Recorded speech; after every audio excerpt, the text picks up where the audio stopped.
Onwumere, the Executive Director of Savara Africa, and also a gender advocate. Well, Savara Africa is focused on promoting education for women and children. We have continued to advocate against gender-based violence. We have carried out advocacy programs also in communities. One of the communities we visited very recently is Durumi community. We have engaged with the traditional leaders. We know that cultural problems need cultural solutions, political problems need political solutions. And in order to end gender-based violence, we can't do that alone. So we have to engage with the gatekeepers of culture. These people are people who can, whatever they say goes. So we have to engage them and let them see the need why we need to end the need, why gender-based violence needs to end in their communities, and why women need to begin to speak up and speak out. And when they report these cases, they shouldn't shut them down. They should let women, give them the platform.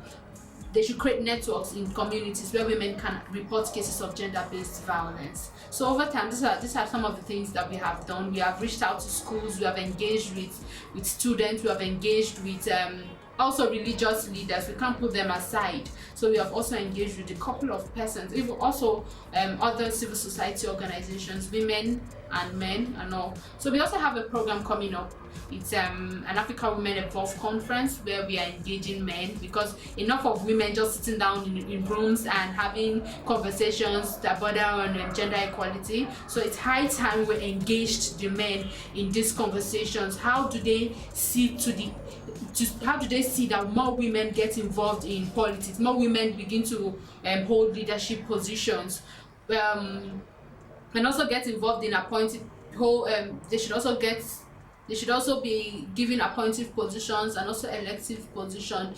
So we also know that men still hold about 85% of leadership roles, senior leadership roles and positions in Nigeria. So this means that men are 85% of the problem, and also they can be 85% of the solution. So in engaging them, we think and we believe that there will be a behavioral change and an attitudinal change. There will be change, definitely.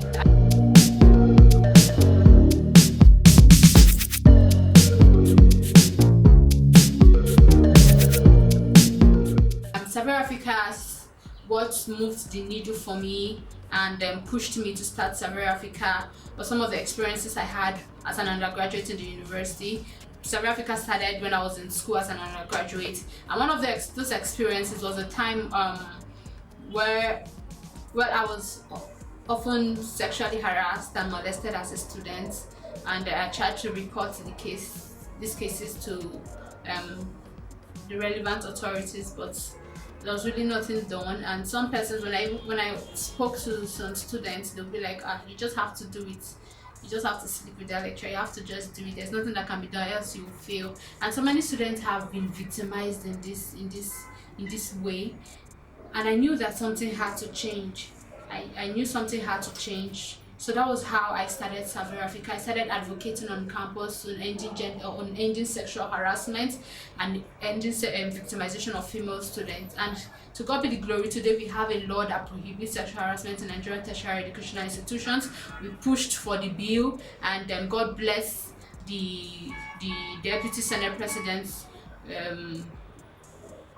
Senator Onwumere, who was the sole sponsor of the bill. And we also want to applaud him, and because he loves women, and he has made a positive move to ensure that gender-based or sexual harassment ends on campus. And we have seen that more people are beginning to speak up and speak out. People are beginning to report these cases, and there's been, the cycle of impunity has ended. It's already ending, I would say, and more people are being prosecuted. More perpetrators of this dastardly act are being perpetrated on campus. Being a gender advocate is it means it's all encompassing. It means that we need more women. We're advocating for women because we know that women are most vulnerable in society, women and children.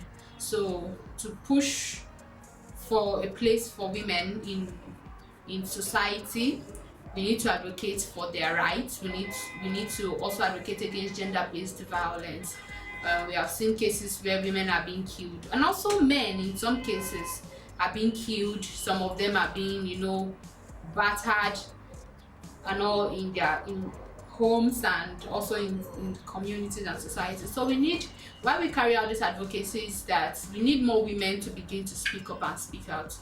When we carry out advocacies like this, it ends the cycle of impunity, it ends gender-based violence, it ends poverty, it increases the participation of women also in policies, women holding leadership positions, taking up leadership roles, and I believe that the country will be better.